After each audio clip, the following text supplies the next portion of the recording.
सीलमपुर में दंगे हुए, ठीक है, जब वो मुस्लिम के खिलाफ बिल लेके आए थे। वो दंगों में जो आक्रमणकारी थे, जिन्होंने आक्रमण किया, जिन्होंने अटैक किया, जिन्होंने इतना दंगा फसाद किया, वो कौन थे?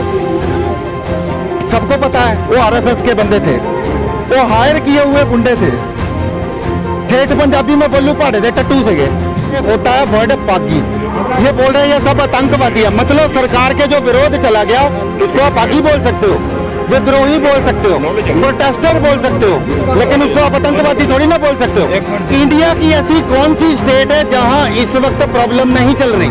अब ये मोदी जी क्या कर रहे हैं? जब से इनको कुर्सी पे बिठाया है, पहले जो इन्होंने नोटबंदी कर दी। अगर इन्होंने नोटबंदी करनी थी, ये प्रॉपर तरीके से उसको ऑर्गेनाइज करते, सारे एटीएम में पहले से ये कैश डाउनलोड करके रखते, पैलेट लगवाते, ये डिस्पोजेबल पोर्टेबल एटीएम लगाते, चलते फिरते मोबाइल एटीएम लगाते, चाहे किसी भी इंसान को लाइनों में ना लगना पड़े। वो खत्म हुआ तो जो मुस्लिम के खिलाफ सीए वगैरह ये वो बिल लेके आ गए। अब वो शाहीन बाग का प्रोटेस्ट खत्म हुआ, वो तो कोरोना की वजह से हुआ था। वो मुस्लिम ने अपनी मर्जी से वो प्रोटेस्ट नहीं खत्म किया, वो कोरोना की वजह से, लॉकडाउन की वजह से खत्म करना पड़ा। अब ये एक दूसरा सांप निकाल के बैठ गए किसानों के खिलाफ। मतलब इन्होंने चैन से ना खुद बैठना है ना किसी को चैन से। अब एक बात कहा जाए, ये मोदी सरकार क्या कर रही है? ये पार्शियलिटी कर रही है, ये भेदभाव कर रहे हैं। कभी मुसलमानों के अगेंस्ट आ जाते हैं, कभी ये जी बीफ के खिलाफ, ये बड़े का गोश्त नहीं खाना, उसके अगेंस्ट। अच्छा, जो वहाँ पे नोएडा में हुआ, आपने देखा एक मुस्लिम बंदे के घर पे जो कि मटन का गोश्त पड़ा हुआ था और उसको बीफ बोल के पीट पीट के मार डाला गया। उसके बाद भी इन लोगों को बहुत सपोर्ट किया जा रहा है। अब अगर देखा जाए, ये जो बिल प्रस्ताव कर रहे हैं, इससे क्या होगा? पूरे पंजाब की जो मंडियां हैं उसमें अगर एसपी वगैरह ये डिक्लेयर नहीं करेंगे तो क्या होगा? सबसे पहले तो 90,000 जो आड़ती और मुनीम है वो बेरोजगार हो जाएगा। उसके बाद जो 1.5 लाख पल्लेदार है, पल्लेदार मीन्स वो मजदूर जो अनाज की मंडियों में लोडिंग और अनलोडिंग करते हैं बोरियों की, वो भी बेरोजगार हो जाएगा। कहने का मतलब 2.5 लाख बंदे को ये बेरोजगार करने का प्रस्ताव लेके आए थे। कि इसको कैसे अप्रिशिएट करोगे? 12,000 किसान का, जो पंजाब का किसान है, आत्महत्या कर चुका है। 12,000 किसान आत्महत्या कर चुका है, जो कि दूसरों को भूख से, भुखमरी से बचाने के लिए जो खेती करता है। इतनी ठिठुरती ठंड में पानी लगा के देखिए आप। ये मोदी जी ने जो सरदार वल्लभ भाई पटेल का इतना ऊंचा पुतला बना के लगाया, उसका क्या आउटपुट है? आप अगर कोई बिजनेस करते हो, आप इनपुट लगाते हो ताकि आउटपुट आए कोई, आप इन्वेस्ट करते हो, लगा दिया, तो वो जो इतना बड़ा लोहे का बुत बनाया, उसका क्या फायदा है? वो सब भाजपा वाले हैं, वो शिव सैनिक है, किराए के टट्टू है ना। उनको बोलो 40 दिन नहीं, सिर्फ 4 दिन आके हमारे साथ बैठ के दिखाएं, एक रात ठंड में बैठ के दिखाएं। मेरा नाम हरचरण सिंह है और मैं जालंधर का रहने वाला हूँ। हम आज पहली बार आए हैं। एक्चुअली हम पंजाब में ही थे, तो जब हम पंजाब में थे हमें पता चला कि यहाँ पे प्रोटेस्ट चल रहा और रोड ब्लॉक हो गए थे, तो हम दिल्ली आ भी नहीं पाए और वहीं पे फंस के रह गए। उसके बाद हमें पता चला कि जहाँ पर हम थे उस टाउन से ट्रेन नहीं चल रही है, लेकिन लुधियाना से ट्रेन चल रही है। तो हमने लुधियाना से ट्रेन ली और आज हमारा पहला दिन है, हम यहाँ पे आए हैं। बारिश हो रही है, कीचड़ है, ये वो, ये सब दिक्कतें हैं ना, जो आप सिख कौम से पूछोगे तो ये मोह बहुत मामूली है। ये सिख कौम वो कौम है जो एक मुट्ठी चने के खा के ना, ये पूरे 2-2 दिन तक लड़ती रही है चमकौर की घड़ी में। ये बारिश इनका क्या बिगाड़ सकती है? हमारे जो 10वें पातशाह गुरु गोबिंद सिंह जी साहब थे, उन्होंने माछीवाड़े के जंगलों में बारिशें भी झेल ली है, मलेरिया को भी झेला, सांपों को, कांटों से उनका चोला फट गया था। तो उनसे हमने सीख ली हुई है। ये मामूली दिक्कतें हैं, हमारे आगे कुछ नहीं है। ये शेरों की कौम है। तो आपको कैसा महसूस हो रहा है यहाँ पर? इस आंदोलन को किस नजरिए से आप देखते हैं? हम आए तो इनको ये आंदोलन के लिए मोटिवेट करने, एक तरह से अपना भी सपोर्ट करने के लिए आए हैं। लेकिन ये आंदोलन को मैं जिस तरीके से देख रहा हूँ ना, ये बहुत ही गलत हो रहा है। जैसा कि आप देखो, मैं इसको इस तरीके से देख रहा हूँ कि दुनिया खत्म होने वाली है, क्योंकि जितने भी दुनिया में धर्म है, अब आप हिंदू धर्म को ही देख लो। हिंदू धर्म में सतयुग, त्रेता, द्वापर और कलयुग का जिक्र है। कलयुग के बाद किसी भी 5वें युग का जिक्र ही नहीं है। इसका मतलब दुनिया खत्म हो जाएगी। और दुनिया खत्म होने के बारे में किसी ने भी दिन, तारीख, सन नहीं बताया है। सारी धार्मिक ग्रंथों में, किताबों में ये लिखा है कि दुनिया जब खत्म होने वाली होगी तब दुनिया में क्या क्या हो जाना शुरू हो जाएगा। जैसे दुनिया का सबसे बड़ा भविष्यवक्ता था नास्त्रेदमस, बाइबल में भी लिखा है, कुरान शरीफ में भी लिखा है, और हमारे सिखों की किताब गुरु ग्रंथ साहब में लिखा, सहज सियाणपा लख होवे पर एक न चले नाल। यानी इंसान की मति मारी जाएगी जब अंत टाइम आएगा। अब ये मोदी जी क्या कर रहे हैं? जब से इनको कुर्सी पे बिठाया है, पहले जो है इन्होंने नोटबंदी कर दी। अगर इन्होंने नोटबंदी करनी थी, ये प्रॉपर तरीके से उसको ऑर्गेनाइज करते, सारे एटीएम में पहले से ये कैश डाउनलोड करके रखते, पैलेट लगवाते, ये डिस्पोजेबल पोर्टेबल एटीएम लगाते, चलते फिरते मोबाइल एटीएम लगाते, चाहे किसी भी इंसान को लाइनों में ना लगना पड़े। लोगों ने जिस वक्त नोटबंदी के दौरान शादियां हो रही थी, शादियों में शादी का जो नेग होता है शगुन लेने के लिए लोगों ने ईडीसी मशीन रखी हुई थी। ये कैसा लगता है? शादी जो करना है वो धार्मिक रीति रस्म के अनुसार होना चाहिए, ना कि ये इकोनॉमिकली हमारे जो पॉलिटिशियन डिसाइड करेंगे कि कैसा होना चाहिए। उसके बाद ये सीलिंग लेके आ गए। जो जितने व्यापारी थे अच्छा खासा खा कमा रहे थे, सीलिंग से उनके बिजनेस स्पॉइल हुए। उसके बाद वो करने के बाद ये वैट ले आए हैं। वैट से भी शुरू से सब कुछ से दोबारा से एस्टेब्लिश करना पड़ा, दोबारा से अपने जो सीए वगैरह से अपना अकाउंट मेंटेन करवाना पड़ा सबको, दोबारा से आईटीआर वगैरह पे करने पड़े। वो खत्म हुआ तो ये मुस्लिम के खिलाफ सीए वगैरह ये वो बिल लेके आ गए। अब वो शाहीन बाग का प्रोटेस्ट खत्म हुआ, वो तो कोरोना की वजह से हुआ था। वो मुस्लिम ने अपनी मर्जी से वो प्रोटेस्ट नहीं खत्म किया, वो कोरोना की वजह से, लॉकडाउन की वजह से खत्म करना पड़ा। अब ये एक दूसरा सांप निकाल के बैठ गए किसानों के खिलाफ। मतलब इन्होंने चैन से ना खुद बैठना है ना किसी को चैन से। अब एक बात बताइए, हर इंसान की 3 बेसिक नीड्स होती है, 3 बेसिक रिक्वायरमेंट, रोटी, कपड़ा और मकान। लेकिन आप मकान और कपड़े के बगैर रह सकते हो?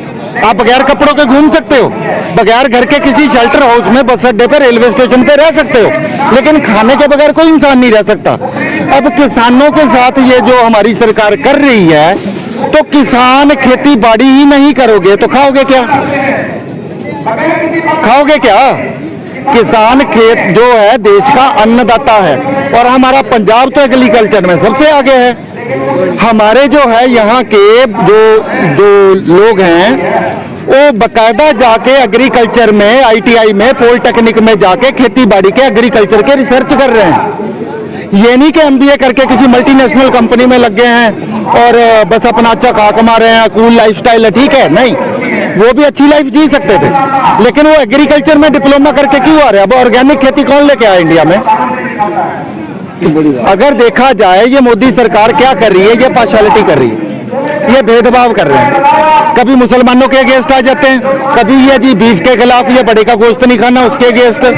अच्छा, जो वहां पे नोएडा में हुआ, आपने देखा एक मुस्लिम बंदे के घर पे जो कि मटन का गोश्त पड़ा हुआ था और उसको बीफ बोल के पीट पीट के मार डाला गया। उसके बाद भी इन लोगों को बहुत सपोर्ट किया जा रहा है। अब अगर देखा जाए ये जो बिल प्रस्ताव कर रहे हैं, इससे क्या होगा? पूरे पंजाब की जो मंडियां हैं उसमें अगर एसपी वगैरह ये डिक्लेयर नहीं करेंगे तो क्या होगा? सबसे पहले तो 90,000 जो आड़ती और मुनीम है वो बेरोजगार हो जाएगा। उसके बाद जो 1.5 लाख पल्लेदार है, पल्लेदार मीन्स वो मजदूर जो अनाज की मंडियों में लोडिंग और अनलोडिंग करते हैं बोरियों की, वो भी बेरोजगार हो जाएगा। कहने का मतलब 2.5 लाख बंदे को ये बेरोजगार करने का प्रस्ताव लेके आए थे। इसको कैसे अप्रिशिएट करोगे? कैसे अप्रिशिएट करोगे? उसमें छोटे हाथी वाले भी होंगे, ट्रॉलियां भी होंगी, ट्रक भी होंगे, छोटे हाथी भी होंगे, डीसीएम टाटा 400 हाफ लॉरी भी होगी, वो भी सब बेरोजगार हो जाएंगे। टेम्पू वाले भी होंगे, बैलगाड़ियों वाले भी होंगे। अरे इनको रोजगार लेके आना चाहिए कि जो पहले के रोजगार है वो छीनना चाहिए। अब ये तो होगी एग्रीकल्चर की बात। पूरे पंजाब में जहां तक मैंने देखा है, जो मैंने न्यूज सुने, उसके अकॉर्डिंग 12,000 किसान का, जो पंजाब का किसान है, आत्महत्या कर चुका है। 12,000 किसान आत्महत्या कर चुका है, जो कि दूसरों को भूख से, भुखमरी से बचाने के लिए जो खेती करता है। इतनी ठिठुरती ठंड में पानी लगा के देखिए आप, पजामे को फोल्ड करते, जनवरी की जो ठंड होती है उसमें जब पानी में आपके पैर डूबे होते हैं, कभी आपको पता जो सरकारी बोर की होती है, सरकारी ट्यूबवेल की टर्न बाय टर्न बारी आती है पानी लगाने की। किसी की टर्न सुबह 4 बजे आती है, किसी की रात के 2 बजे आती है, किसी की सुबह 6 बजे आती है। लेकिन वो घड़ी नहीं ना देख सकते अपनी फसल को बचाने के लिए।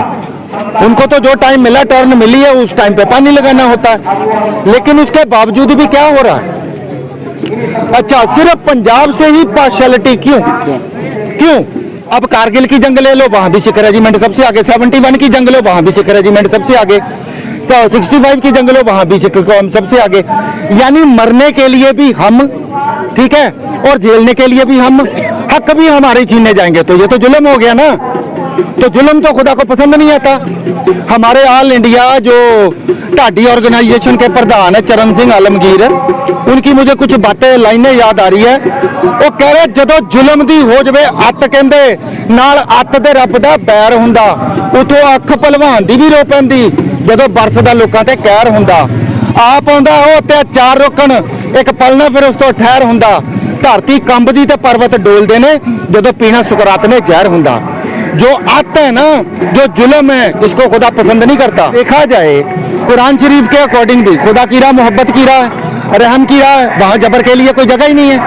हमारे सिख धर्म में ला मिठत नीमी नानका गुण चंगियाइयां तत्, जो शरण नहीं आवे तिसे कंठ लावे, ये फिर तो स्वामी संदा। जो भी चल के आपकी शरण में आए उसको आगे बढ़ के गले से लगाओ। लेकिन ये जो सिर्फ पंजाब के किसानों के साथ हो रहा है, ये तो सरासर पार्शियलिटी है, भेदभाव है। मैं आपको बता देता हूँ कैसे, मैं प्रूव कर देता हूँ आपको। मेरा शहर जालंधर पूरे एशिया में स्पोर्ट्स इंडस्ट्री में नंबर 1 पे था। नंबर 1 पे था मेरा शहर जालंधर पूरे एशिया में स्पोर्ट्स इंडस्ट्री पे, और सेकंड नंबर पे था मेरठ। लेकिन अब मेरे शहर जालंधर में जो वैट है स्पोर्ट्स इंडस्ट्री पे वो 18% है, लेकिन मेरठ में 3% है। क्यों भाई? मेरा शहर जालंधर है पूरे एशिया में लेदर इंडस्ट्री में नंबर 1 पे था, सेकंड नंबर पे कानपुर है। लेकिन मेरे शहर में वैट 19% है लेदर पे, लेकिन कानपुर में सिर्फ 3% है। क्यों भाई? पंजाबियों ने क्या बुरा किया इंडिया के साथ? पंजाबी तो सिक्योरिटी गार्ड है, ढाल है, कवच है इंडिया का। वो तो केरल के किसानों को कोई प्रॉब्लम नहीं है, तमिलनाडु के किसानों को कोई प्रॉब्लम नहीं है, गोवा के लोगों को कोई प्रॉब्लम नहीं है, तो पंजाब के साथ ही ये भेदभाव क्यों? ये सोचने वाली बात है। जिस इंसान को गद्दी पे बिठाया जाता है उसका, अब महाराणा रंजीत सिंह की आपको बात बताऊं, पूरे अपने इंडिया में 2 बादशाह अनपढ़ हुए थे, एक बादशाह अकबर और एक महाराणा रंजीत सिंह, जिनको हम शेर पंजाब बोलते हैं। उन्होंने अनपढ़ होने के बावजूद ऐसा निजाम बनाया, इस तरीके से अपने पूरे राज्य को एस्टैब्लिश किया, उन्होंने मैनेज किया, ऑर्गेनाइज किया। वो खुद शाम के वक्त गरीब बनके, एक आम इंसान बनके वो घूमते थे, देखते थे कोई दुखी गरीब तो नहीं है, कोई फांसी नहीं हुई उधर। तो उन्होंने देखा एक बहुत ही बुढ़ी औरत एक बोझ उठा के लेके जा रही थी। उन्होंने बोला माताजी लाओ ये मैं उठा देता हूँ। एक इतना बड़ा बादशाह होने के बावजूद वो उसको उठा के सर पे लेके गए, उस बुढ़िया के बुजुर्ग को कम किया। लेकिन ये जो आजकल गद्दी पे बैठे हुए ये क्या कर रहे हैं? ये बोझ को कम कर रहे हैं, जो बोझ को लाद रहे हैं आवाम के ऊपर। अब पूरी दुनिया में कोरोना के ऊपर, चलो मैं एक और एग्जांपल देता हूं पंजाब की। अपने दिल्ली में जो बुढ़ापा पेंशन है सीनियर सिटीजन की कितनी है? 2500 रुपए, लेकिन पंजाब में कितनी है? 600 रुपए। अरे अगर आपने बुढ़ापा पेंशन यहाँ पे केजरीवाल जी ने 2500 कर रखी है, मोदी जी ने भी बाकी स्टेट में कर रखी है, चलो किसी के बेटे नहीं है, किसी के जंग में मर गया, किसी के किसी तरह एक्सीडेंट में मर गया, किसी के बच्चा हुआ ही नहीं है, अरे दोनों की 2500 पेंशन आएगी, 5000 बुढ़ी बुढ़ा खाना तो खा पाएंगे। लेकिन पंजाब में 600 रुपए क्यों बुढ़ापा पेंशन? हर बात में पंजाब से पार्शियलिटी क्यों? और आज पंजाब देश के लिए लड़ रहा है, और आज पंजाब देश के लिए लड़ रहा है, और बोझ नहीं है यहाँ पे। अपनी सारी खाने की सामग्री, अपना रसद, अपना मेडिकल एम, अपने सारे एक्सपेंसेस, अपनी सारी इंसेनरी, वो सब कुछ अपना साथ लेके आए। बर्डन नहीं है किसी के ऊपर। ये मोदी जी ने जो सरदार वल्लभ भाई पटेल का इतना ऊंचा पुतला बना के लगाया, उसका क्या आउटपुट है? आप अगर कोई बिजनेस करते हो, आप इनपुट लगाते हो ताकि आउटपुट आए कोई, आप इन्वेस्ट करते हो, तो वो जो इतना बड़ा लोहे का बुत बनाया उसका क्या फायदा है? टूल प्लाजा उसकी जगह कोई इंडस्ट्री लगाते, कोई बहुत बड़ी फैक्ट्रियां लगाते, कोई 4-5 हजार बेरोजगारों को रोजगार मिलता। कहते हैं अमेरिका बनाऊंगा, ऐसे अमेरिका बनेगा ही। अब ठीक है, ये अक्षरधाम मंदिर बनाया, 1400 करोड़ रुपया लगा, क्या फायदा उसका? अगर अक्षरधाम मंदिर नहीं बनाते, भगवान क्या मतलब भीग जाता? धूप लगती उसको, क्या हो जाता? अरे जो सारी कायनात को पालता है वो खुद क्या बगैर छत के भीग जाता? वो अरे कुछ ऐसा काम करो कि आपकी आवाम को, आपके कंट्री के लोगों को कोई उसका सुख हो। जब पढ़ता था स्कूल टाइम में, मेरे पास हीरो मजेस्टिक मोपेड होती थी जो पेडल मार के स्टार्ट की जाती है, और उस वक्त पेट्रोल है सिर्फ 12 रुपए लीटर होता था। आज पेट्रोल के क्या रेट है? 82 रुपीज। इसका मतलब जब तक मेरे बच्चे मुझसे पेट्रोल के पैसे मांगेंगे, मुझे 1 लीटर के लिए 500 रुपए देना पड़ेगा। अगर 12 रुपए से 82 रुपए हो गया है, तो जब तक मेरे बच्चे पेट्रोल के पैसे मांगे, मुझे 500 रुपए देना पड़ेगा। लेकिन हर इंसान इतना पैसा अर्जित कहां से करेगा? और नवा पर ये और ला दो। मोदी जी ने तो यहाँ तक कह दिया कि ये किसान जो आंदोलन कर रहे हैं ये असली किसान नहीं है, असली किसान तो हमारे साथ है। हम बताएंगे किनके साथ है? असली किसान नहीं है तो ये जूता पॉलिश क्यों कर रहे थे? दिखावा कर रहे थे। अगर बोलते असली किसान नहीं है, रह के देखो इनके साथ। इनके पास आके पूछो। चलो आप बोलते हो, ये देखो, मैं आंखें बंद करके उंगली रखूंगा, ये आपको बताएंगे फसल कैसी होती है। ले लो पाजी, इधर आ जाओ। कोनी एक मिनट, ये आपको बताएंगे। आलू उगाने होंगे? हाँ जी आलू उगाने आते हैं। धान की फसल उगानी आती, चावल की? हाँ जी लगानी करते गेहूं उगाना आता है आपको? हाँ जी। मूलियां उगानी आती है? सबको। गाजरे, शलगम, आलू सब कुछ। कैसे बोल सकते हो? मैंने उंगली बंद करके हाथ रखा, भी रखो। हर इंसान के साथ आप इंटरव्यू ले सकते हो, उसको पूछ सकते हो खेती कैसे होती है, वो बताएंगे आपको।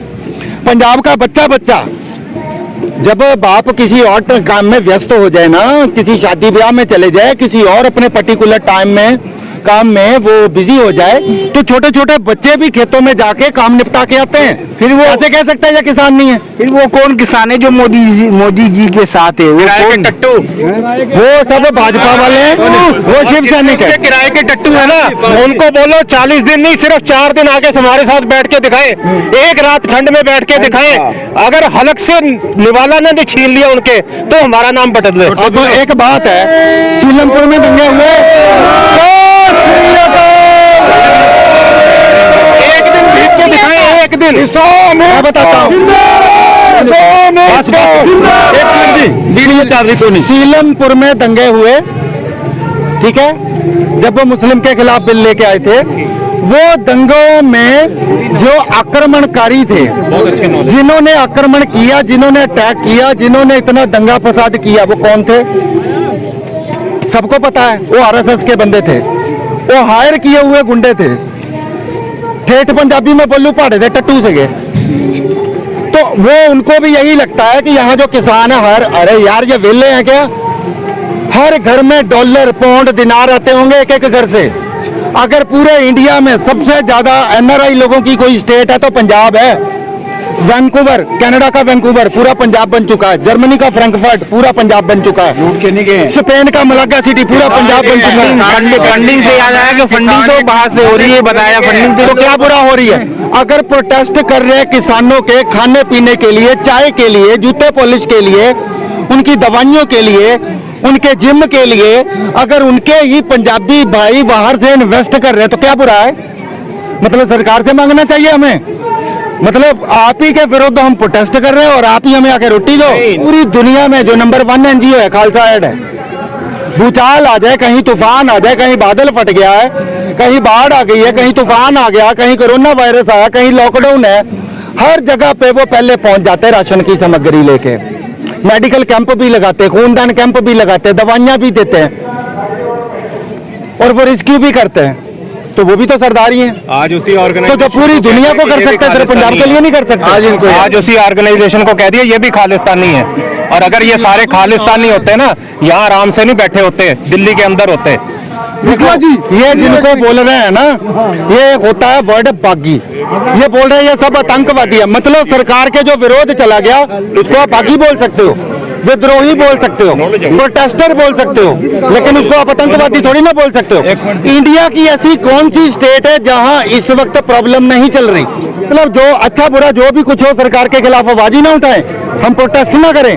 अरे जो जिंदा होता है वो बोलता, लाशें नहीं बोलती हैं। जो इंसान जिंदा होगा वो गलत होने पर बोलेगा, सिर्फ लाशें नहीं बोलती हैं। तो हम तो जिंदा कौम है, हम तो बोलेंगे भाई।